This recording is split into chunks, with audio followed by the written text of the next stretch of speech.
है कुछ अरमान है,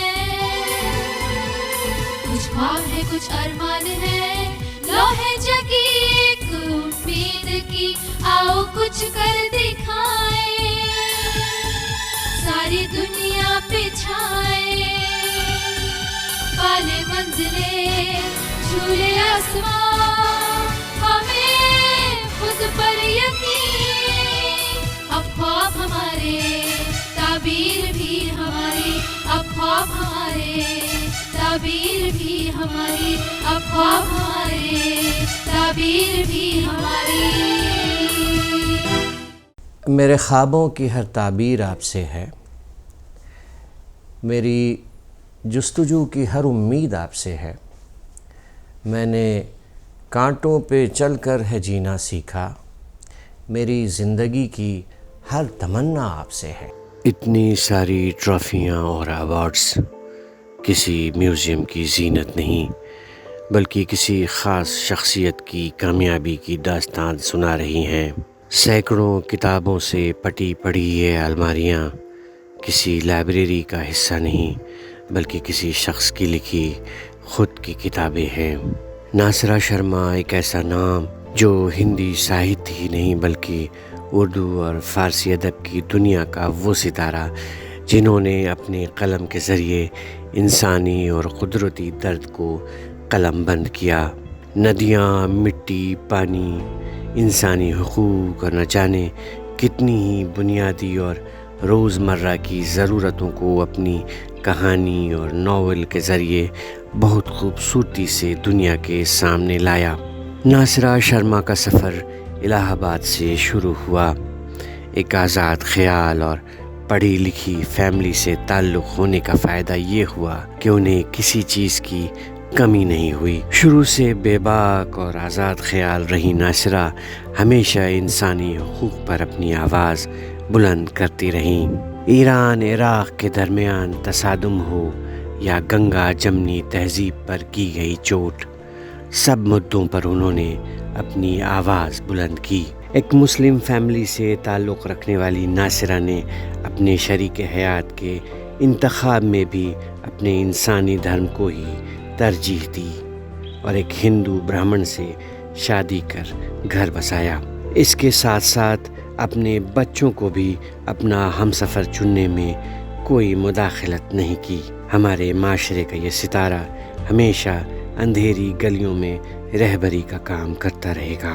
कोई न पूछे ज़ात क्या है, कोई न पूछे धर्म क्या है, अपना कर्म ही अपना धर्म हो, अपना कर्तव्य ही अपना ईमान।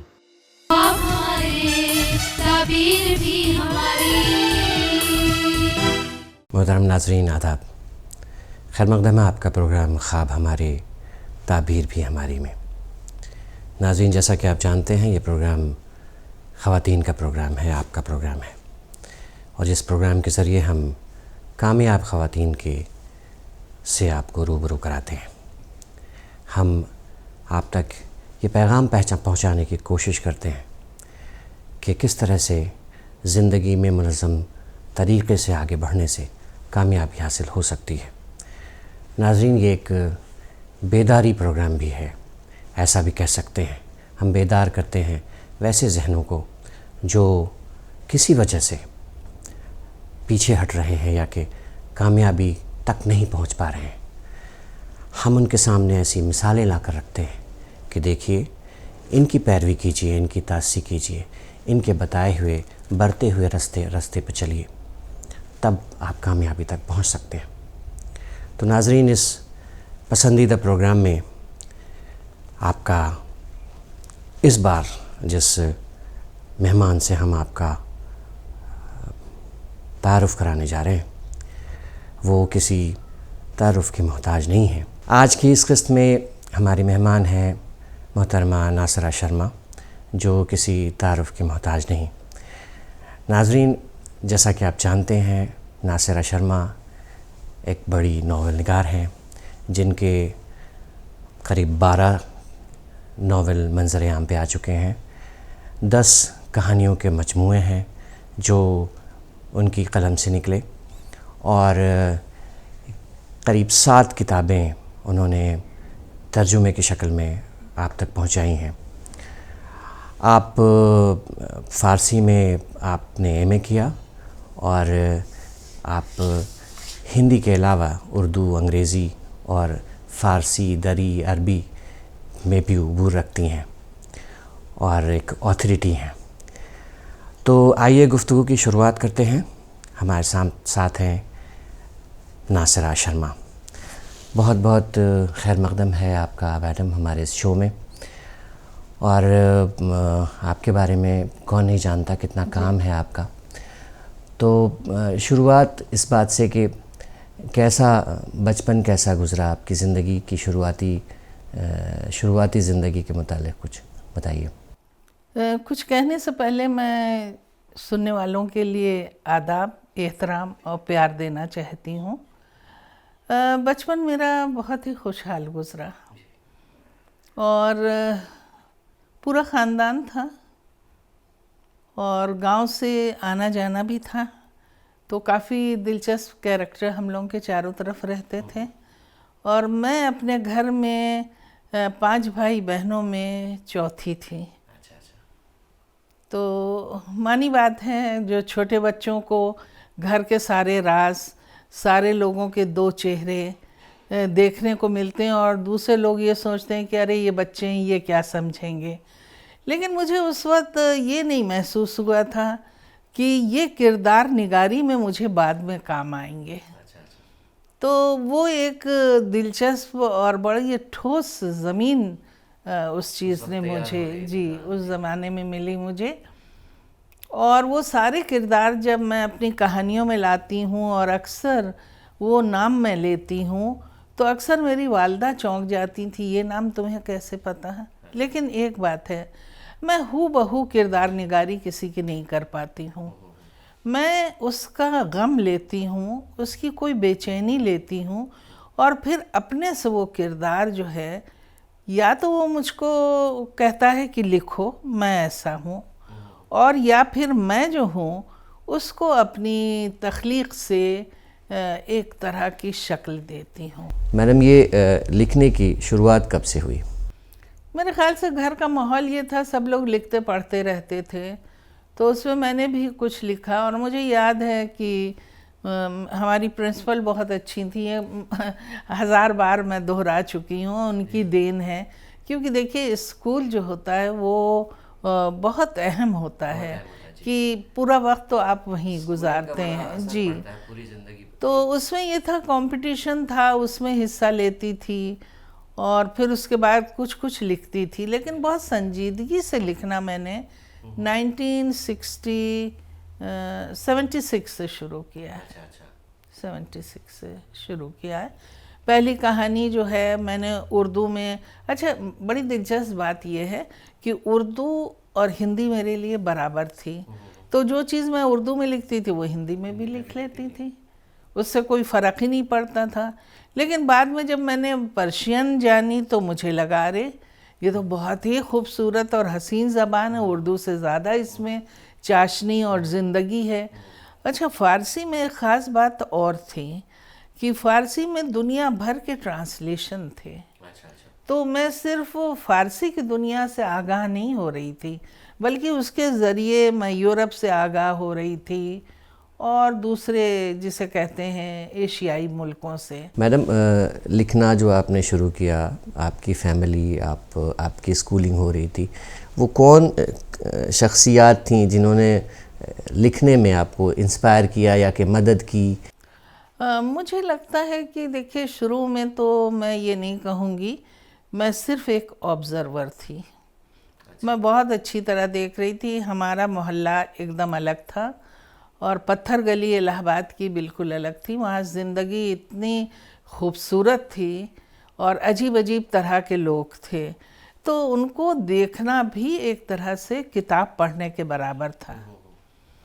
और अगर मैं कहूँ कि उन्हीं लोगों ने मुझे ज़बान सिखाई, उन्हीं लोगों ने मुझे कहानी लिखना सिखाई, तो मुझे लगता है कि हकीकत के करीब मैं बात कह रही हूँ। लेकिन जो इंस्पिरेशन था वो मेरी माँ का था।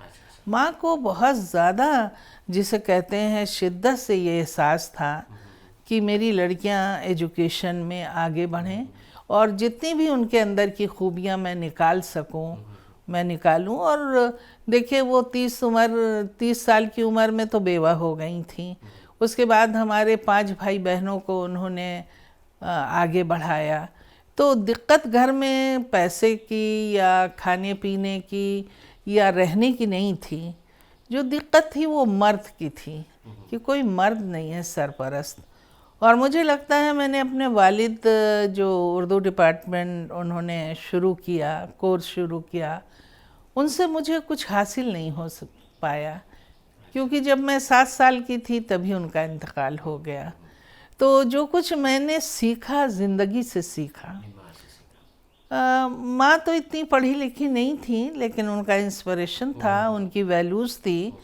लेकिन जो मैंने ऑब्ज़र्व किया उससे बहुत कुछ सीखा। ये मैं कहूँगी कि मेरा जो स्कूल था, स्कूल के अलावा जो एक स्कूल था वो पूरी ज़िंदगी था, पूरा शहर इलाहाबाद था। मैडम, आपने लिखना शुरू किया, आप लिखती रहीं, छपना कब से शुरू हुआ आपका? दरअसल देखिए, छपना तो हर राइटर जो है वो बचपन में अपनी स्कूल मैगज़ीन में छपता है। उसी तरह मैं भी छपी। जी हाँ, लेकिन 7वीं क्लास में मेरी एक कहानी एक मैगज़ीन में छपी। उसके बाद कमलेश्वर जी के उसमें मैं छपी, पहली कहानी मेरी। लेकिन जो छोटी छोटी कहानियाँ थीं वो खिलौने में, फुलवारी में, इस सब में छपती रही हैं। लेकिन मैं कहूँगी कि जो मेरी शुरुआत हुई है संजीदा राइटिंग की, वो 1976 से हुई है, जब कमलेश्वर जी ने बुतखाना मेरी छापी और उसको बहुत पसंद किया गया। उस पर बहुत ज़्यादा बातें हुई नई कहानी को लेके। तो जर्नी दरअसल वहाँ से, और उसी साल जो है वो एक और कहानी मेरी छपी थी, तकाज़ा, जो बहुत पसंद की गई। मैडम, वो वाक़या जब इराक़ में एक कॉन्फ्रेंस हुई थी, 1983 की बात है, जिसमें आप गई थी, जहाँ सैकड़ों जर्नलिस्ट थे और एक अकेली आप ख़ातून जर्नलिस्ट थी। वो अपना तजुर्बा, एक्सपीरियंस शेयर करिए।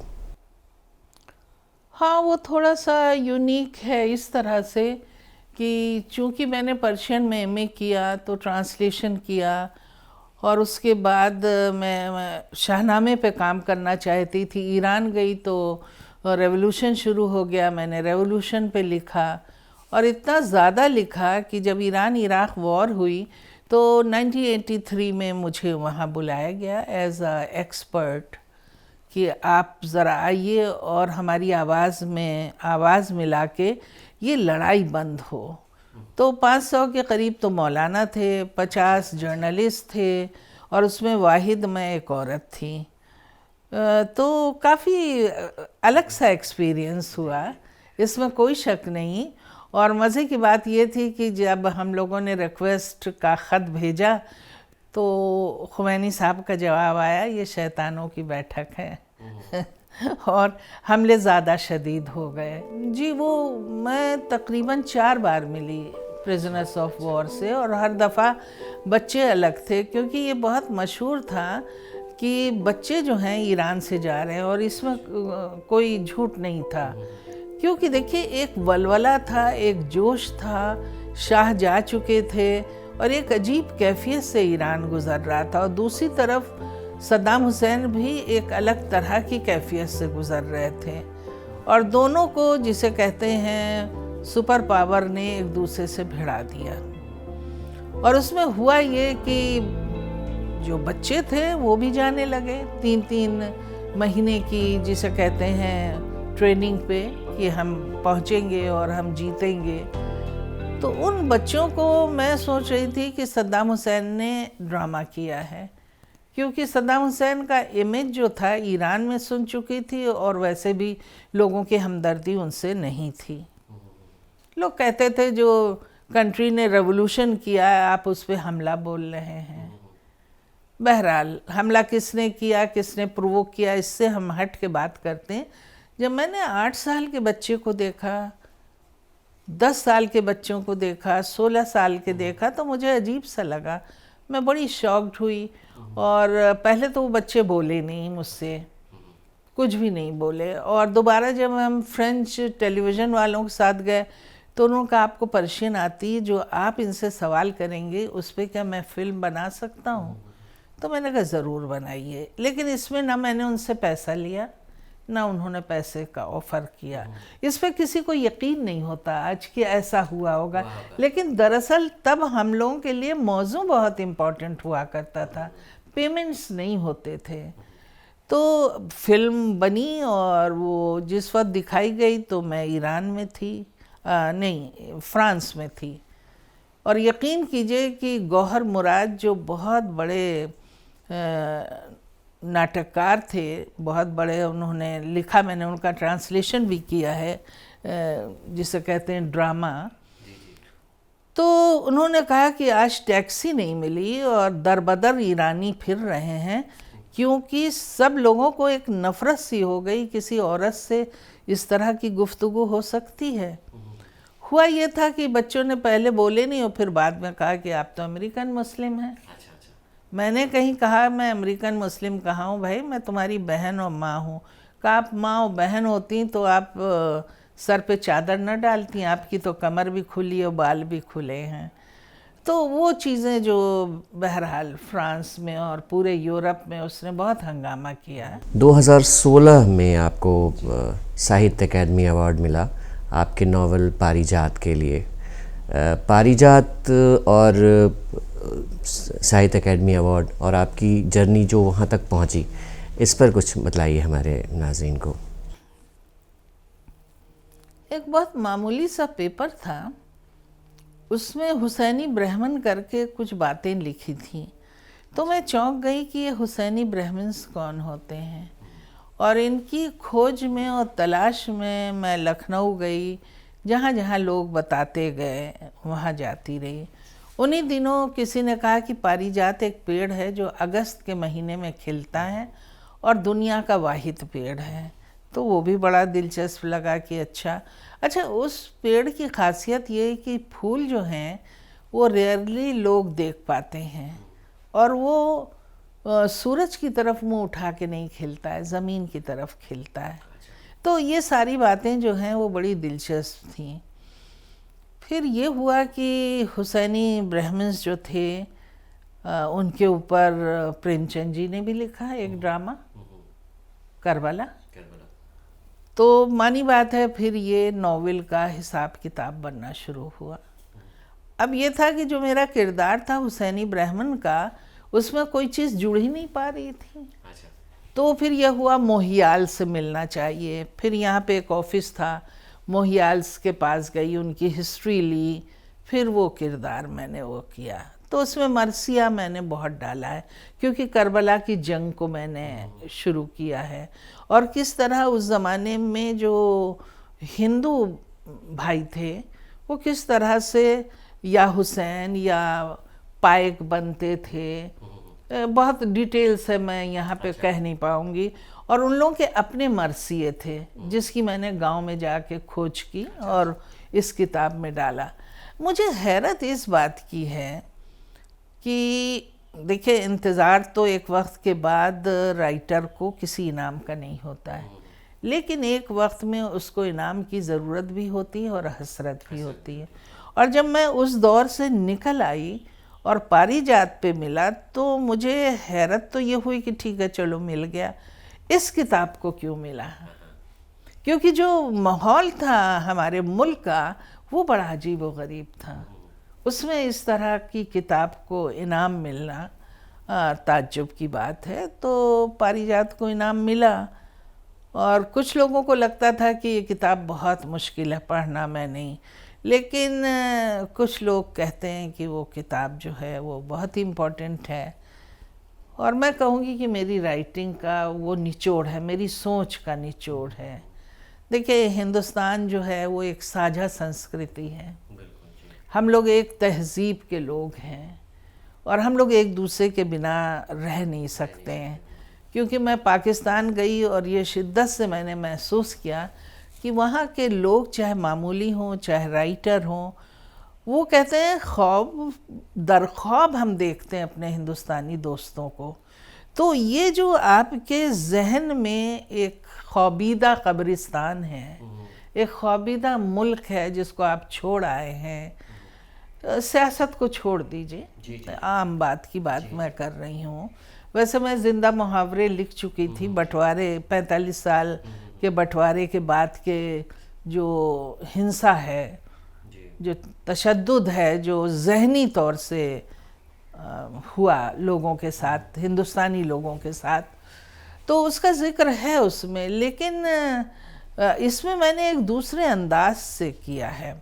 इसमें पूरा लखनऊ मैंने उधेड़ दिया है कि वहाँ की तहज़ीब, वहाँ के नवाब, और नवाबों को जनाब क्या बदनाम किया गया है। मतलब ये भी एक बहुत बड़ी सियासत है।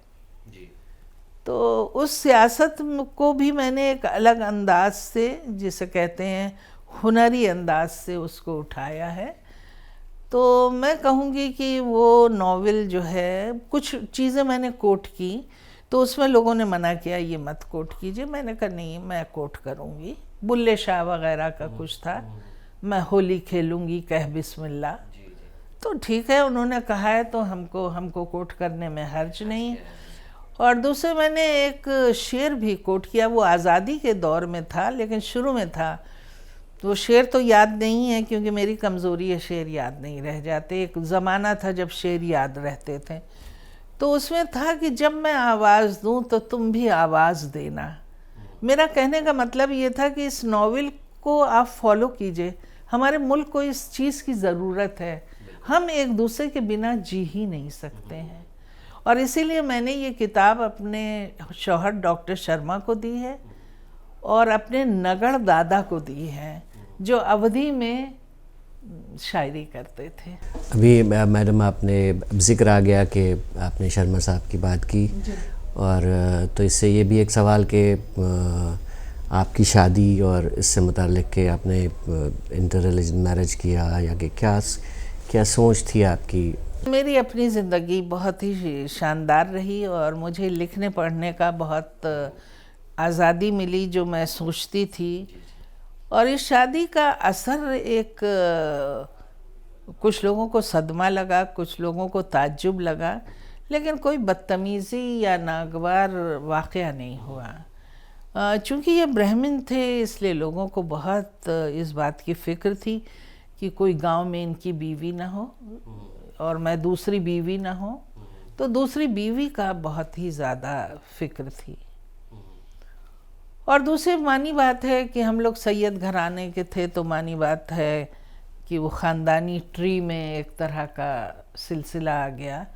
तो मेरे भाई ने बहुत अच्छा जवाब दिया था कि हमारे घर में ऐसे शख्स की ज़रूरत थी, वो दाखिल हुए। और हमारे यहाँ मजलिस थी तो उनको बिठाला गया, हमारे हस्बैंड को। इत्तेफाक से वो मजलिस का वक्त आ गया और सबसे उन्होंने तारुफ कराया। तो जब घर वालों ने इतने रख रखाव से इस शादी को रखा तो किसी की हिम्मत नहीं पड़ी। और दूसरी ये भी बात थी कि अब मैं नहीं जानती भैया ने ऐसा क्यों किया, लेकिन जब हम लोग इंग्लैंड से 3 साल बाद लौटे और आए तो उन्होंने कहा चलिए, और उनको मस्जिद में ले गए, वहाँ चिराग जलवाया। और डॉक्टर शर्मा चूँकि अजमेर के थे और अजमेर के ख्वाजा साहब के दीवाने थे, तो उन्होंने फिर मुसलमानों को नौकरी बहुत दी, एटीट्यूड उनका बहुत बदला। और शायद वो पहले से होता है, एकदम से एक नहीं हो जाता है। और हुआ ये कि उनका नेचर और ये सब चीज़ें जो थीं वो बहुत लोगों को मुतासिर किया। बहुत ज़्यादा लोग मुतासिर हुए उनके पूरी पर्सनैलिटी से। तो इस तरह की हम लोगों में कोई मज़हब को लेके या रिश्तेदारों को लेकर कोई ऐसी बात नहीं हुई, क्योंकि हम लोगों ने अपनी दुनिया एक अलग तरह की बसाई। और जब भी आप अटकते हैं तो या तो मोहब्बत आपकी वो हल्की फुल्की होती, वो वक्त के साथ चली जाती, लेकिन अगर आप इंसानी उसूलों, इंसानी कदरों और इस सब पे जब आप ये शादी करते हैं तो वो बहुत गहरी रहती है। और हम लोग तो, हमारे सामने माशरा था और हम चाहते नहीं थे कि इस तरह का कोई कदम हम लोग उठाएं जो लोगों को बाद में लगे देखो ऐसी शादियां, जबकि जेएनयू में ऐसी शादियां सारी गड़बड़ चली गई, तलाक हो गया। और मेरी बेटी ने जब जाहिर किया कि मैं निकाह करूंगी और मुस्लिम लड़के से शादी करूंगी, तो बहुत दिलचस्प कार्ड छपा था, ऊपर बिस्मिल्लाहिर्रहमानिर्रहीम लिखा था, नीचे लिखा था डॉक्टर शर्मा की डॉटर। तो वो भी अपने में एक तारीख़ी कार्ड था। बेटे ने दूसरी तरह से शादी की, वो ऐसे किया। और हम लोगों ने बच्चों के उसमें भी लिखवाया इंसानियत। तो अगर आप हिंदुस्तान को जीना चाहते हैं तो आपको भाई बहुत खुला रखना पड़ेगा, आप अपनी कदरों के साथ। मैं मुसलमान रही, हिंदू नहीं बनी, वो हिंदू रहे, मुसलमान नहीं बने। और मैं अक्सर कहती हूँ कि मुसलमान के यहाँ इतना कम दिली नहीं कि एक हिंदू न समा सके, और एक हिंदू के यहाँ इतनी ज़्यादा वो नहीं है कि एक मुसलमान न समा। अब चलते चलते आखिरी सवाल ये कि सवाल नहीं, एक गुजारिश कि हमारे देखने वालों को ये मैसेज कि किस तरह से आगे बढ़ें कि कामयाब हों। और मुश्किलात भी आती हैं, बहुत से लोग हैं जिनको आगे बढ़ने में कुछ परेशानियां भी होती हैं। कभी भी बदलाव तोड़ फोड़ के साथ लाने की कोशिश मत कीजिए, क्योंकि आपके रिश्ते बहुत अहम हैं, इंसानी रिश्ते। और अक्सर मैं ताज्जुब करती हूँ कि फ़िल्मों में भी यही दिखाया जाता है और कहानियों में भी दिखाया जाता है कि जब निकाह का वक्त आता है तो लड़की कहती है नहीं। तो भाई ये वक्त क्यों चुना था, पहले ही कह देती ना। तो मैं इसको इसलिए कह रही हूँ कि जो आपको नहीं चाहिए उसमें आप क्लियर रहिए और ये बात समझाइए कि मुझे ये नहीं चाहिए। और दूसरे, ये आपको जो बनना है वो शादी के बाद भी आप बन सकती हैं और शादी से पहले भी बन सकती हो। और रिश्ते जिसके पास नहीं हैं, समझिए उसका कुछ भी उसके पास नहीं है। आप डिग्रियां ले लीजिए और रिश्ते नहीं है तो क्या है। मैं इशारा उन रिश्तों की तरफ बिल्कुल नहीं करना चाहती हूँ जो बर्दाश्त के काबिल ना हो, लेकिन जो रिश्ते हैं वाकई, जिनको आप सोचते हैं ये बंदिश है लेकिन उसमें कोई बुराई नहीं है, मुझे लगता है उसको संभाल के रखना चाहिए। मैं ये यंग लड़कियों से कहना चाहूँगी, जो भी आगे बढ़े वो समाज की ज़रूरतों के मुताबिक चले और अपने घराने में क्या चाहिए उसको देखते हुए तब वो आगे बढ़े। मंजिल तक ऐसे लोग पहुंचते हैं, बिल्कुल पहुंचते हैं। बहुत बहुत शुक्रिया मैडम, आपने अपना कीमती वक्त दिया हमारे इस प्रोग्राम को और बड़ी ही अहम गुफ्तगू रही। आपका भी बहुत बहुत शुक्रिया और डीडी उर्दू का भी बहुत बहुत शुक्रिया, नज़्म साहब का शुक्रिया कि मेरी बातें जो हैं लोगों तक आप लोगों ने पहुंचाई। बहुत ही कारामद बातें और तजुर्बे की बातें आपने मुझे और हमारे नाजरीन को बताई। ये थी मोहतरमा नासरा शर्मा, जिनसे बातचीत आप देख रहे थे। नाजरीन, आपका पसंदीदा प्रोग्राम ख्वाब हमारे, ताबीर भी हमारी, इन जैसी शख्सियात को आप तक लेकर आता है और इनको एक मिसाल बना के आपके सामने पेश करता है कि आप भी अपनी ज़िंदगी में इन सब आमाल को बरतिए, अपनाइए और आगे बढ़िए। इनके अफ़कार और ख़यालात को अपनी ज़िंदगी में उतारिए और अपना रास्ता हमवार कीजिए। तो इसके साथ ही प्रोग्राम इख्तिताम तक पहुंचता है। प्रोग्राम का इख्तिताम इस शेर से, हमारे प्रोड्यूसर नज़्म इकबाल साहब का ये शेर कि यूं ही नहीं मिल जाती कामयाबी आराम से, तपता है सोना ज़ेबाइश के लिए।